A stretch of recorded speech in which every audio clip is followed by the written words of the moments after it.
ಶಾಂತ ಪ್ರಿಯರು. ಆ ಒಂದು ಸಮಾಜವನ್ನ ಕೆಣಕಿದ್ರೆ ನಾಗರಹವ್ರನ್ನ ಕೆಣಕಿದಂಗೆ ಆಗ್ತದೆ. ದಯವಿಟ್ಟು ಅದು ಆಗೋದು ಬೇಡ. ಯಾರ ಮೇಲೆ ಅನುಮಾನ ಇತ್ತಂದ್ರೆ ನಮ್ಗೇನು ಅವ್ರು ಇವ್ರು ಅನ್ನೋದು ಬೇಕಾಗಿಲ್ಲ. ನಾವು ನೇರವಾಗಿ ಅವ್ರ ಮೇಲೆ ದಾಳಿ ಮಾಡೋಂಥ ಕೆಲಸ ನಾವು ಮಾಡ್ತೀವಿ. ಆ ತಾಕತ್ ನಮ್ಮ ಬಲ್ಲಿ ಆದ ಕಿಡಿಗೇಡಿಗಳಿಗೋಸ್ಕರ ಈ ಶರಣರಿಗೆ ದೇಗುಲಗಳಿಗೆ ಯಾರು ಭಂಗ ಮಾಡ್ತಾರಲ್ಲ ಅವ್ರಂತವ್ರು ಬಂಧಿಸಬೇಕು. ಅಂತವ್ರಿಗಾಗಿ ಪ್ರತ್ಯೇಕ ಕಾನೂನು ಮಾಡಿಕೆ ನಾವು ಗಡಿಪಾರು ಮಾಡತಕ್ಕಂಥ ಕಾನೂನನ್ನು ತಾವು ತರಬೇಕು ಕರ್ನಾಟಕದಲ್ಲಿ.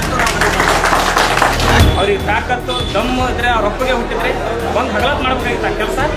ಪೊಲೀಸ್ ಸಮಾಜ ತಾಕತ್ತು ಏನಂತ ತೋರಿಸ್ತೀವಿ. ಏನಾದರೂ ನೀವು ಪೊಲೀಸರ ಕೈ ಸಿಕ್ಕರೆ ಸೀದಾ ನೇರವಾಗಿ ಜೈಲಿಗೆ ಹೋಗ್ತೀರಿ, ಶಿಕ್ಷಣ ಹೋಗ್ತೀರಿ.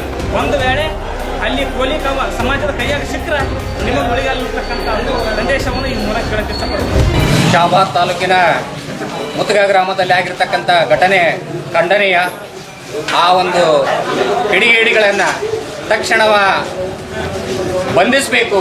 ಇಲ್ಲದಿದ್ದರೆ ನಾವು ಇನ್ನೂ ಹೆಚ್ಚಿನ ಉಗ್ರ ಹೋರಾಟಗಳನ್ನು ಮಾಡಲಾಗುವುದು. ಈಗ ಜಾತಿ ನಡಬರಕ್ಕೆ ಏನು ಈ ಒಂದು ಸಂಘರ್ಷಕ್ಕೆ ಆಸ್ಪದ ಮಾಡಿಕೊಡ್ತಕ್ಕಂಥ ಯಾರೇ ಹಿನ್ನೆಲೆ ಇರಲಿ ಅವ್ರನ್ನೂ ಕೂಡ ಏನಪ್ಪ ಅಂತಂದರೆ ಅವ್ರನ್ನೂ ಕೂಡ ತನಿಖೆಯಿಂದ ಏನಂತಂದರೆ ಗೊತ್ತುಪಡಿಸ್ಕೊಳ್ಬೇಕು. ಮುಂದೆ ಇಂಥ ಘಟನೆಗಳನ್ನು ಆಗಲಾರ್ದಂಗೆ ನೋಡ್ಕೊಳ್ತಕ್ಕಂಥದ್ದು ಕೂಡ ಸರ್ಕಾರದ ಹೆಚ್ಚಿನ ಜವಾಬ್ದಾರಿ ಆಗ್ಯದ. ಅದಕ್ಕೆ ಈ ಒಂದು ಘಟನೆ ಮಹಾ ಖಂಡನೀಯ. ಯಾಕಂದರೆ ಈ ಒಂದು ನಮ್ಮ ಸಮಾಜದ ಮೇಲೆ ಏನು ಇಂಥ ಒಂದು ದಬ್ಬಾಳಿಕೆಯನ್ನು ಆಗ್ತಿದೆ ಅಂತಂದ್ರೆ ಬಹಳ ಶೋಚನೀಯ ಸಂಗತಿ ಆಗ್ತಾ ಇದೆ. ಯಾಕಂದ್ರೆ ನಮ್ಮ ಸಮಾಜದವರು ಬಹಳ ಶಾಂತ ಪ್ರಿಯರು. ಆ ಒಂದು ಸಮಾಜವನ್ನು ಕೆಣಕಿದ್ರೆ ನಾಗರಹವ್ರನ್ನ ಕೆಣಕಿದಂಗೆ ಆಗ್ತದೆ. ದಯವಿಟ್ಟು ಅದು ಆಗೋದು ಬೇಡ. ಯಾಕಂದ್ರೆ ನಮ್ಮ ಸಮಾಜದ ಮಹಾಪುರುಷರ ಮೇಲೆ ಆಗಿರ್ತಕ್ಕಂಥ ಈ ಒಂದು ಕೃತ್ಯವನ್ನ ಬಹಳ ಖಂಡನೀಯವಾಗಿ ಖಂಡಿಸ್ತೇನೆ. ಮುಂದೆ ಇದು ಆಗ್ಲಾರ್ದಂಗೆ ಸರ್ಕಾರ ಎಲ್ಲ ರೀತಿಯೂ ಕೂಡ ಜಾಗೃತಿಯನ್ನು ವಹಿಸಬೇಕು.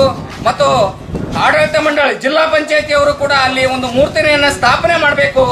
ಮುಂದೆ ಅಂತ ಘಟನೆಗಳಿಗೆ ಆಗ್ಲಾರ್ದಂಗೆ ಒಂದು ಕಠಿಣ ಶಿಕ್ಷೆಯನ್ನ ಕೊಡ್ತಕ್ಕಂಥ ಕೆಲಸ ಆಗಲಿ. ಮತ್ತು ಇವ್ರ ಸಲಹೆಗೆ ಒಂದು ಸಪ್ರೇಟ್ ಒಂದು ಕಾನೂನು ಮಾಡೋದು ಬಹಳ ಉತ್ತಮ ಅಂತ ಅನಿಸ್ತದೆ ನಾನು ಈ ಮೂಲಕ. ಯಾಕಂದ್ರೆ ಈಗೇನ ಸಣ್ಣ ಮಕ್ಕಳಿಗೆ ಯಾವ ರೀತಿಯಾಗಿ ಪೋಕ್ಸೋ ಕಾನೂನುಗಳು ಇನ್ನಿತರ ಕಾನೂನುಗಳು ಯಾವ ರೀತಿಯಾಗಿ ಬಂದಿದಾವ ಅಂತ ಕಾನೂನುಗಳು ಕೂಡ ಇಂಥ ಒಂದು ಕಿಡಿಗೇಡಿಗಳಿಗೆ ಸ್ಪೆಷಲಿ ಇವರಿಗೆ ಇಂಥ ಒಂದು ಕಾನೂನು ಮುಖಾಂತರ ಕೂಡ ಅವರಿಗೆ ಕಠಿಣ ರೀತಿಯ ಶಿಕ್ಷೆಯನ್ನು ಆಗಬೇಕು. ಮುಂದೆ ಯಾವ ಪುರುಷರಿಗೂ ಕೂಡ ಯಾವ ಮೂರ್ತಿಗಳಿಗೂ ಕೂಡ ಇಂಥ ಒಂದು ಘಟನೆ ಆಗ್ಲಾರ್ದಂಗೆ ಮುಂಜಾಗ್ರತಾ ಕ್ರಮವನ್ನು ಸರ್ಕಾರ ವಹಿಸ್ಕೊಳ್ಬೇಕಂತೇಳಿ ಈ ಮೂಲಕ ಸಂದೇಶವನ್ನು ಕೊಡ್ಲಿಕ್ಕೆ ತಮ್ಮ ಹತ್ರ ಪ್ರಾರ್ಥಿಸುತ್ತೇನೆ. ಒಂದು ಜಾತಿಗೆ ಸೀಮಿತವಾದಂಥ ನಿರ್ದೇಶನ ಅಧಿಕಾರ ಚೌಡ ಎಲ್ಲ ಅವರು ಎಲ್ಲ ಸಮಾಜವನ್ನು ಸಮಾನತೆವಾಗಿ ಒಂದು ದಡದಿಂದ ದಡಕ್ಕೆ ಸೇರಿಸುವಂಥ ವ್ಯಕ್ತಿಯಾಗಿ ಯಾರಿದ್ರೆ ನಿರ್ದೇಶನ ಅಧಿಕಾರ ಚೌಡ ತನ್ನ ದೋಣಿಯ ಮೂಲಕ ಯಾವುದೇ ಜಾತಿ ಭೇದ ಕೇಳದೇನೆ ತನ್ನ ದೋಣಿಯಲ್ಲಿ ಕೂಡಿಸ್ಕೊಂಡು ಈ ದಂಡೆಯಿಂದ ಆ ದಂಡಿಗೆ ದಾಟಿಸ್ತಕ್ಕಂಥ ಕೆಲಸ ಅವರು ಮಾಡಿದ್ದಾರೆ. ಒಂದು ಜಾತಿ ಭೇದನೆ ಮರೆತು ಅವ್ರು ಇದ್ದಂಗೆ ಹೇಳಿ ಇದ್ದಂತೆ ವಚನೆ ಬರೆದಂಥ ಏಕೈಕ ವ್ಯಕ್ತಿ ಯಾರಾದರೂ ನಿರ್ದೇಶನ ಅಧಿಕಾರ ಚೌಡ. 12ನೇ ಶತಮಾನದಲ್ಲಿ ಅನುಭವ ಮಂಟಪದಲ್ಲಿ ಎಲ್ಲ ಶರಣರಿಗೆ ಶಿವಶರಣರು ಅಂತ ಕರೆದ್ರು. ಆದರೆ ಇದ್ದಂಗೆ ಬರೀತಕ್ಕಂಥ ವಚನಕಾರರ ವಿಜಯಶರಣ ಅಂಬಿಗರ ಚೌಡ ಅಂತ ಬರೆದುಕೊಟ್ಟಂಥ ಏಕೈಕ ವ್ಯಕ್ತಿ ಅಂಬಿಗರ ಚೌಡ. ಬಸವಣ್ಣವರು ಅವಾಗೆ ಅವರಿಗೆ ವಿಜಯಶರಣದಲ್ಲಿ ಬರೆದುಕೊಟ್ರು. ಅದಕ್ಕಾಗಿ ಆ ಕಿಡಿಗೇಡಿಗಳನ್ನು ಕೂಡಲೇ ಬಂಧಿಸಬೇಕು. ರಾತ್ರಿ ದುರ್ಘಟನೆ ಈ ಥರ ಕೈಗೊಂಡಿದ್ದಾರೆ. ಅವ್ರಿಗೆ ತಾಕತ್ತು ದಮ್ಮು ಇದ್ರೆ ಅವ್ರ ಒಪ್ಪಿಗೆ ಹುಟ್ಟಿದ್ರೆ ಒಂದು ಹಗಲತ್ ಮಾಡಬೇಕಾಗಿತ್ತು ಆ ಕೆಲಸ. ಪೊಲೀಸ್ ಸಮಾಜ ತಾಕತ್ತು ಏನಂತ ತೋರಿಸ್ತೀವಿ. ನಾವೊಂದು ಸಂದೇಶ ಹೇಳೋಕ್ಕೆ ಇಷ್ಟಪಡ್ತವ್ರಿಗೆ ಏನಾದರೂ ನೀವು ಪೊಲೀಸರ ಕೈ ಸಿಕ್ಕರೆ ಸೀದಾ ನೇರವಾಗಿ ಜೈಲಿಗೆ ಹೋಗ್ತೀರಿ, ಶಿಕ್ಷಣ ಹೋಗ್ತೀರಿ.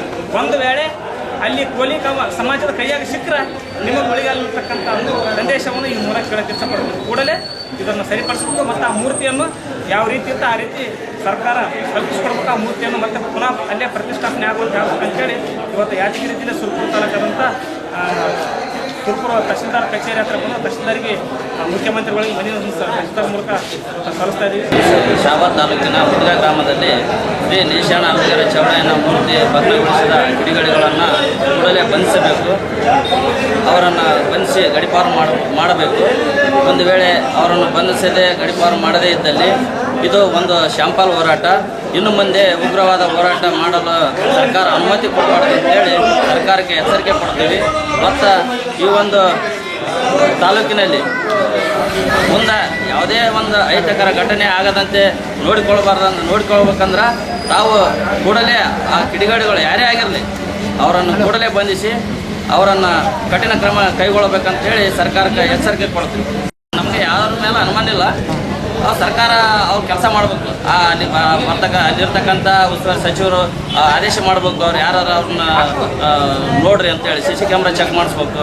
ಅಲ್ಲೆಲ್ಲಿ ಇಲ್ಲಾಂದ್ರೆ ಚೌಕಗಳಲ್ಲಿ ಇರ್ತಕ್ಕಂಥ CC ಕ್ಯಾಮ್ರಾಗಳು ಯಾರು ಎಲ್ಲಿಂದ ಹೋದ್ರು ಏನು ಮಾಡಿದ್ರು ಅಂತ ನೋಡ್ಬೇಕು. ಮತ್ತು ಮೊಬೈಲ್ ಲೊಕೇಶನ್ ಚೆಕ್ ಮಾಡಬೇಕು. ಚೆಕ್ ಮಾಡಿ ತಕ್ಷಣವೇ ಅವ್ರು ಯಾರು ಅಂತೇಳಿ ಅವ್ರ ಸರ್ಕಾರನೇ ಅವ್ರನ್ನ ಗುರುತಿಸೋಂಥ ಕೆಲಸ ಮಾಡ್ಬೇಕು. ಒಂದು ವೇಳೆ ಅವ್ರು ನಮ್ಗೆ ಯಾರ ಮೇಲೆ ಅನುಮಾನ ಇತ್ತಂದ್ರೆ ನಮ್ಗೇನು ಅವರು ಇವ್ರು ಅನ್ನೋದು ಬೇಕಾಗಿಲ್ಲ. ನಾವು ನೇರವಾಗಿ ಅವ್ರ ಮೇಲೆ ದಾಳಿ ಮಾಡೋಂಥ ಕೆಲಸ ನಾವು ಮಾಡ್ತೀವಿ. ಆ ತಾಕತ್ ನಮ್ಮ ಬಲ್ಲಿ ಆದ ಮುಂದೆ ಅದು ಉಗ್ರವಾದ ಹೋರಾಟ ಆಗುತ್ತೆ. ಮುಂದೆ ಸರ್ಕಾರ ಅದು ಏನು ನೋಡ್ಬೇಕಾದ್ರೆ ಕೋಲಿ ಸಮಾಜದ ತಾಕತ್ ನೋಡ್ಬೇಕಾದ್ರೆ ನಾವು ಮಾಡಿ ತೋರಿಸ್ತೀವಿ. ಅದನ್ನು ಹೇಳೋಂಗಿಲ್ಲ ಬಾಯಲ್ಲಿ.